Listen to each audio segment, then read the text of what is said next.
House of Flame and Shadow didn't just end a book, it cracked the Maasverse wide open. Weapons started shipping themselves, cousins appeared, and a worm walked in like it owned the place. Jessica dropped a bombshell of a sacrifice. Feyre might actually be royalty on brunch break. And Lydia's baby Brannon?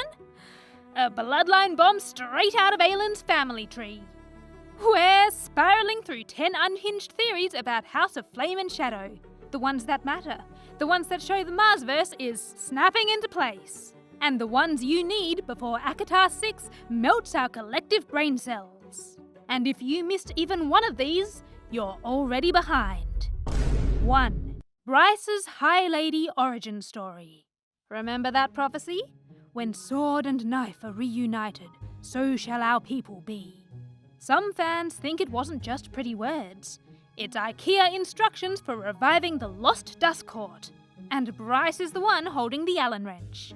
Redditors point out she reunited the Star Sword and Truth Teller. She's got the 8-pointed star scar, and she's basically the only Starborn who read the prophecy and went, bet. Translation? High Lady Bryce Danan is coming for your throne, and she might bring Asriel's shadows as party favours. But is this the prophecy's true meaning, or just the beginning of Bryce's Queen era? 2. Star Sword plus Truth Teller equals real endgame. Forget ships between people. What if the real love story is weapon to weapon? The ancient prophecy says, when sword and knife are reunited, so shall our people be. Fans always assumed it meant Asriel and Bryce. But one Star Sword theory thread argues it might be Bryce and Aelin, since Aelin is the current wielder of Truth Teller, not Az. That would mean 2 women holding the 2 most important blades in the Maasverse, and fulfilling a prophecy of cosmic unity. Steel on steel, sapphic coded. I mean, sure, I guess not, but a girl can dream. World-altering destiny. Yes, please. 3. Shadow Daddy DNA test incoming. Rune, resand. 2 alpha holes with cheekbones sharp enough to cut glass. Sleuths point out that Rune's mother, Lauren, could be Rhysand's sister or aunt, which would make them cousins. That would explain why they share shadow powers, telepathic smirks, and I'm hot energy. Rhysand walked so Rune could smolder. And honestly, we're not mad about it. 4. Aelin is the key to cross-realm communication. Aelin Archeron, quiet flower girl, or magical switchboard operator for the entire multiverse. Fans are rethinking everything about her seer abilities after House of Flame and Shadow, especially when Bryce drops into Prythian and Aelin is the only one who can sense her. That's not just intuition, that's multiverse signal detection. If her visions can pick up interdimensional intruders, what else can she tune into? Real-time cross-world communication? Prophetic warnings between realms? A shared dream space? Whatever it is, Aelin might be the only thing keeping the realms from colliding like a cosmic traffic accident. 5. Fury is a princess of hell. Your clubbing buddy might actually run the underworld. Crew Fiction's theory file points out Fury's deep knowledge of hell, her effortless power, and the way she moves through the plot like she's keeping secrets from literal gods. Some fans think she's not just connected to hell, she's its princess, or even a general in disguise, slumming it as Bryce's bestie.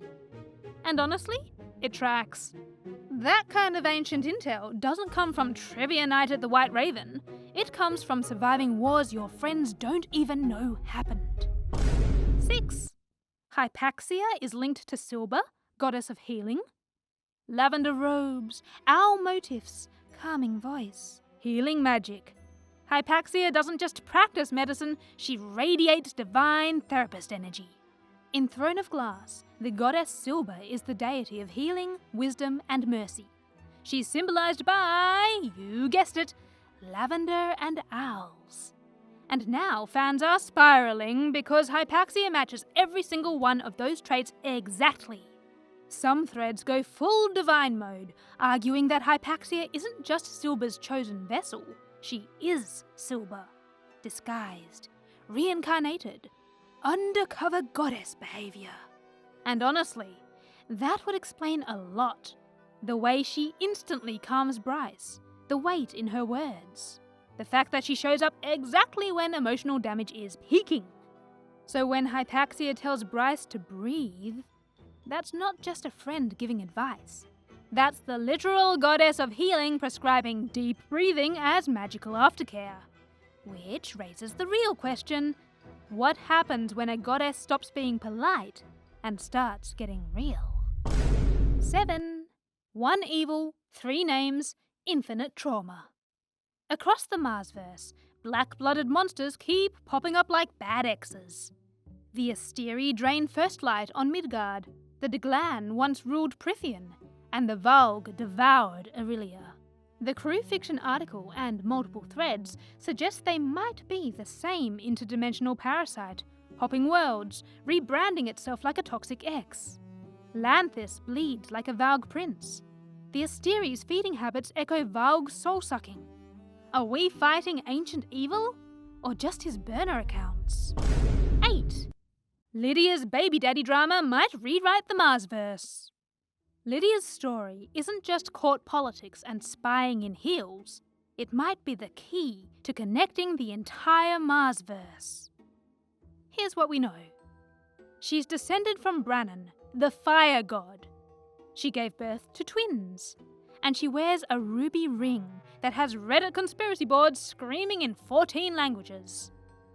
One theory thread connects that ruby ring to Rowan Whitethorn's from Throne of Glass, suggesting it might be a magical heirloom passed through royal Fey bloodlines. Not a trinket, not aesthetic, a beacon of ancient legacy. Which brings us to the real question, who fathered her children?